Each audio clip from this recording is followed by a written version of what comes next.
Okay, so welcome everyone to another client interview. If you're watching live, hashtag live. If you watch replay, hashtag replay. And I have amazing special person with me today, Sofie.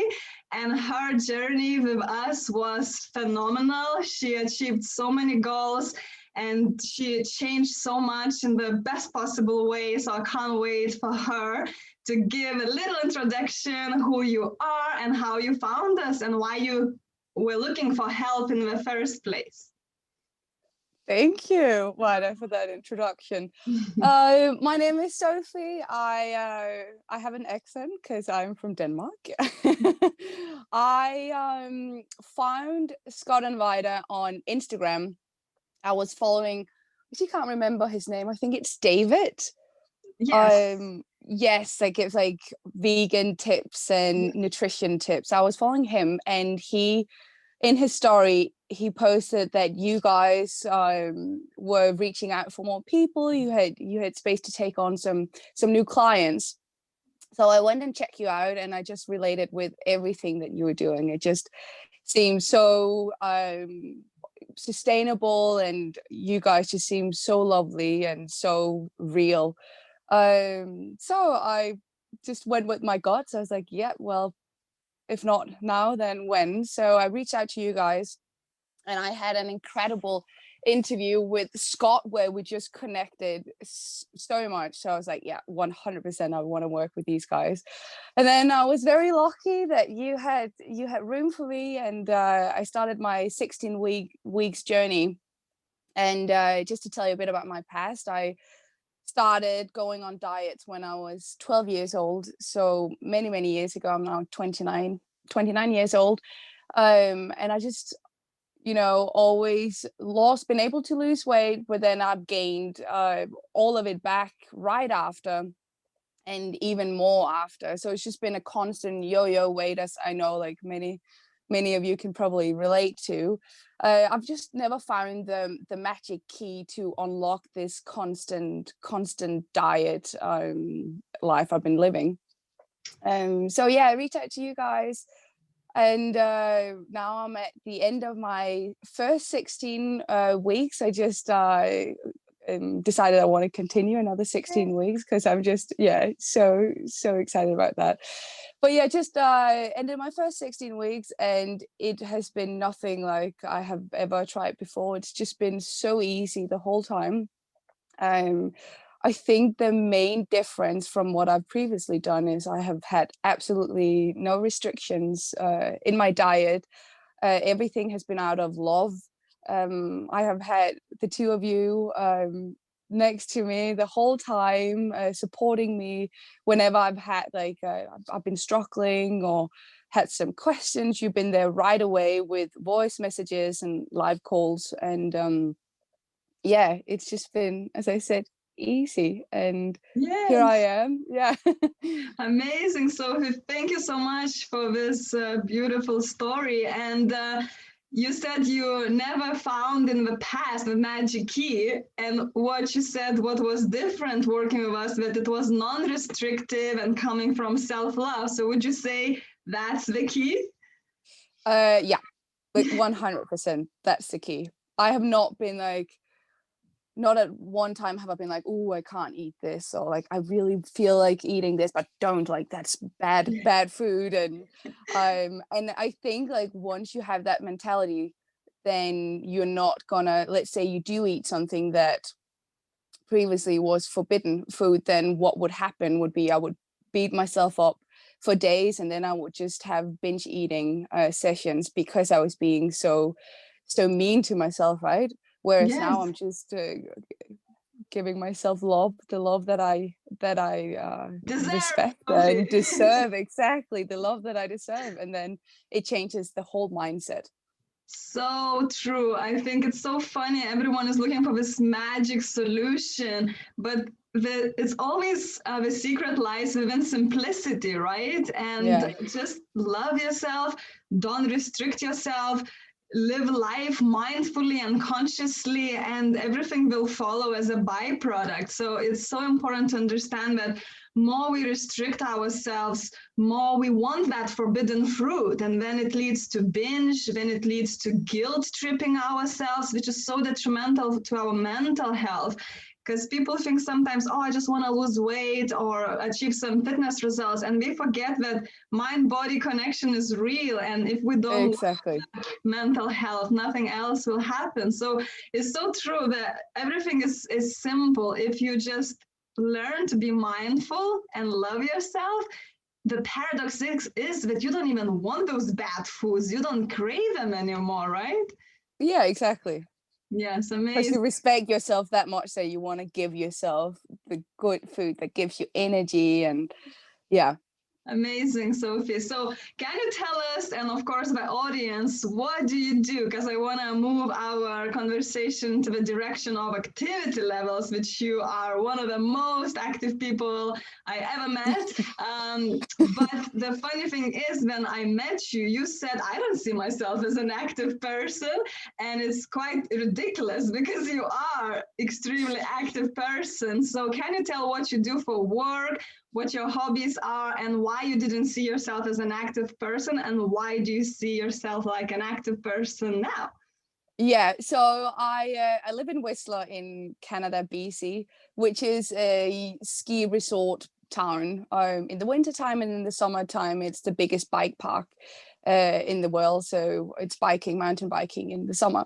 But in the winter, I am a supervisor for lift operations. So what I do every single day is I wake up when it's still dark outside at 5 a.m., go to work, I head up the mountain with my snowboard.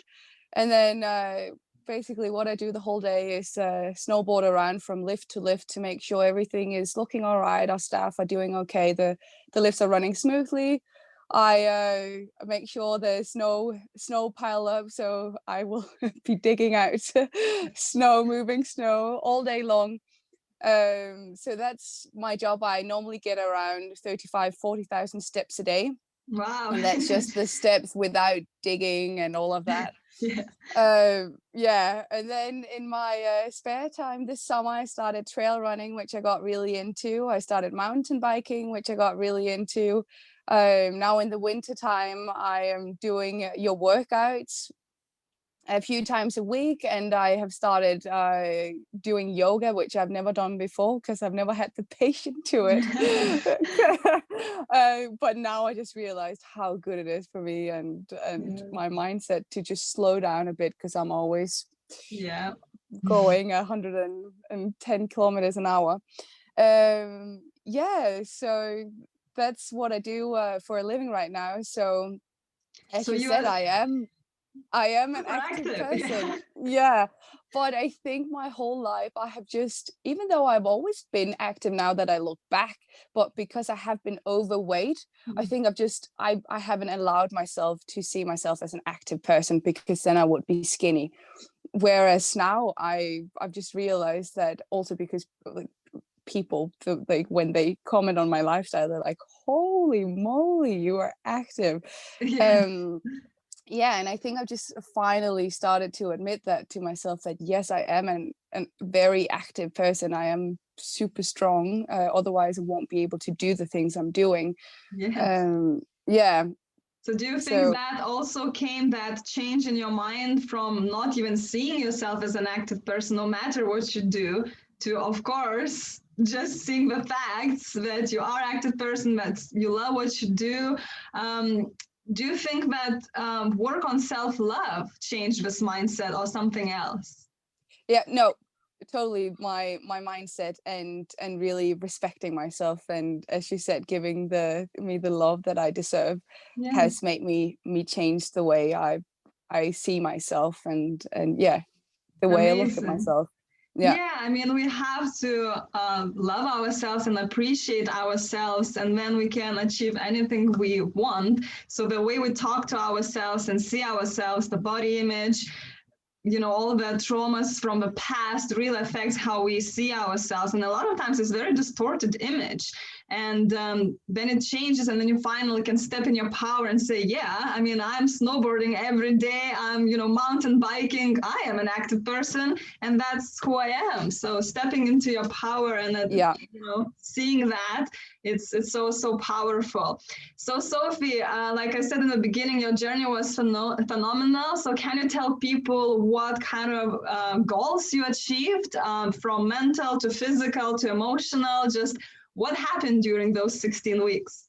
Yeah, so we can start with the physical. I had a goal of losing weight. I think I said my goal was to lose 8% of my body weight or so, in 16 weeks, and I lost, I think it was almost double of that, 13%. I lost 11 kilos in the 16 weeks.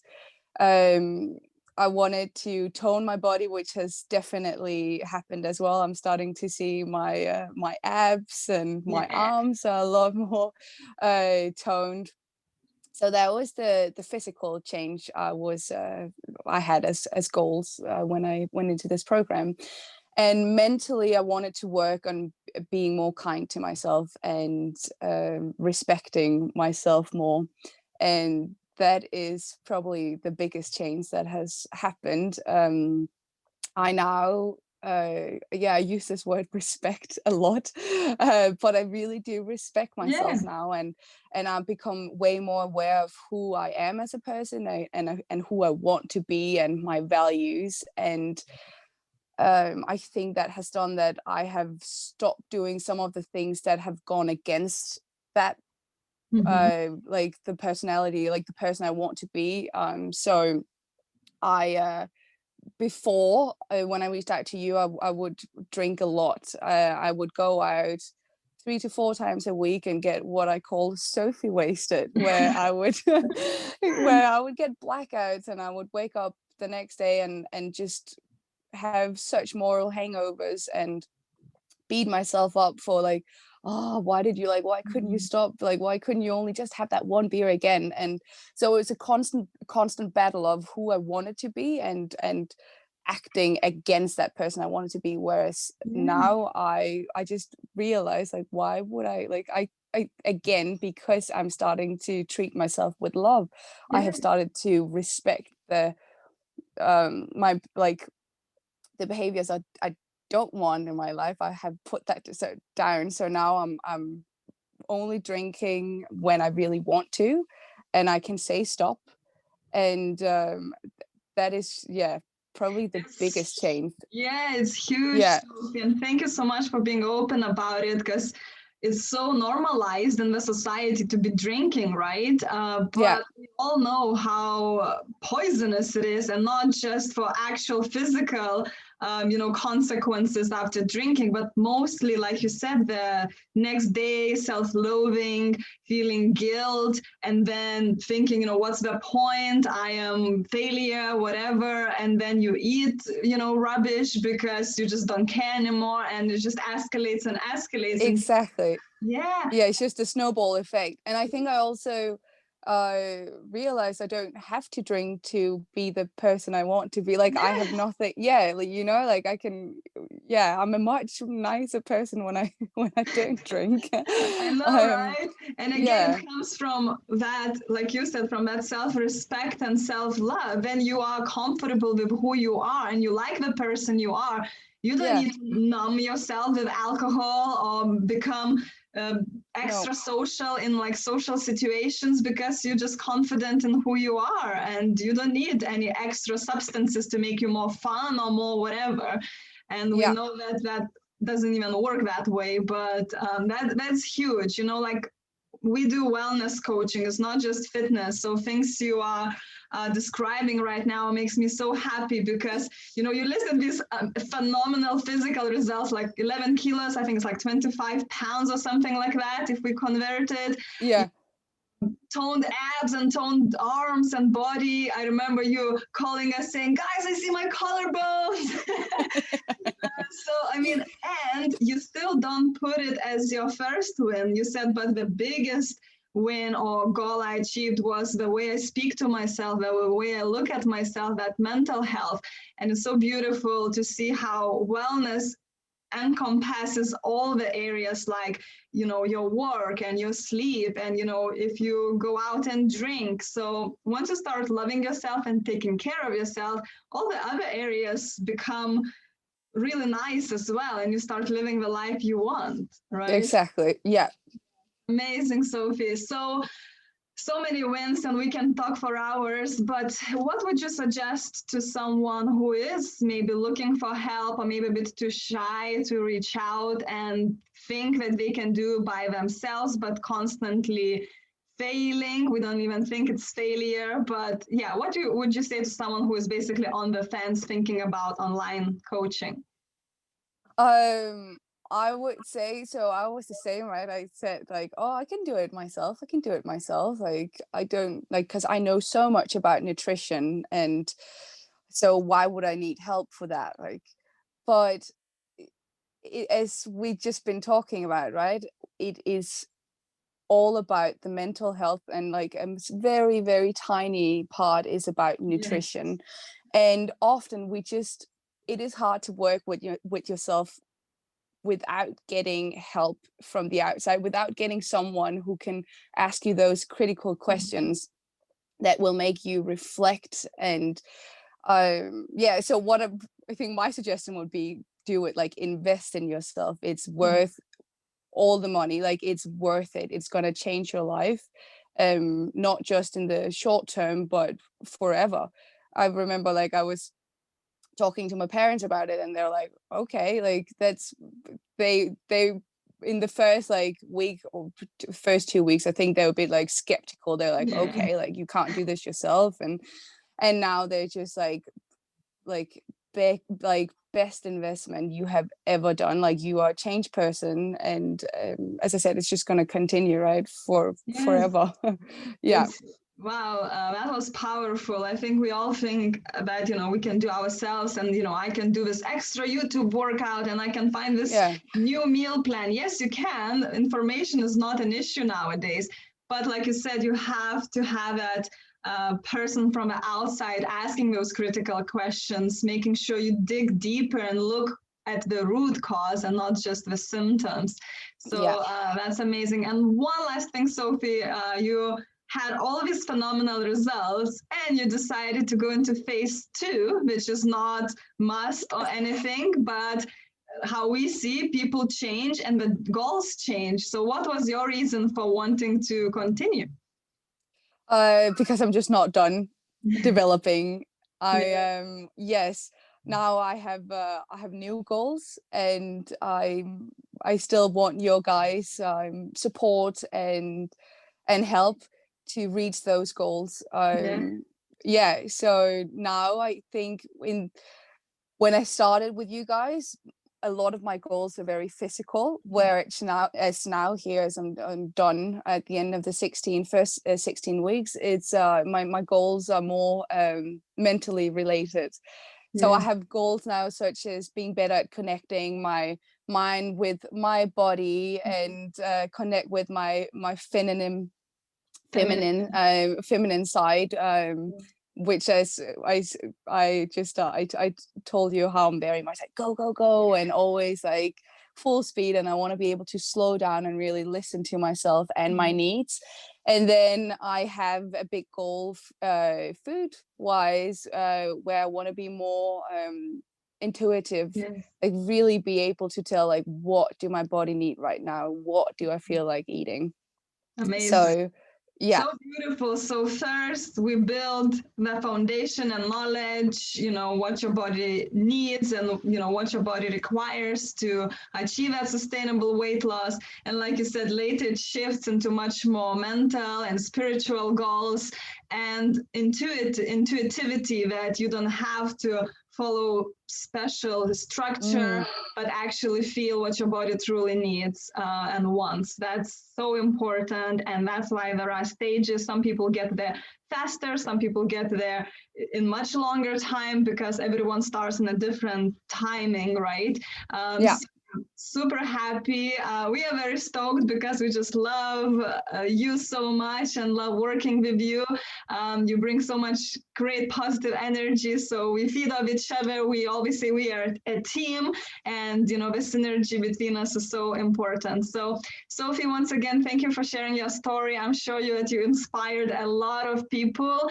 And yes, if you are inspired and watching this, don't ever hesitate to reach out and ask for help. And I'm quite sure Sofie wouldn't mind if someone asks some questions. Not at all. Reach out to me as well Amazing. if you want to. Amazing. Yeah, so thank you so much and speak soon.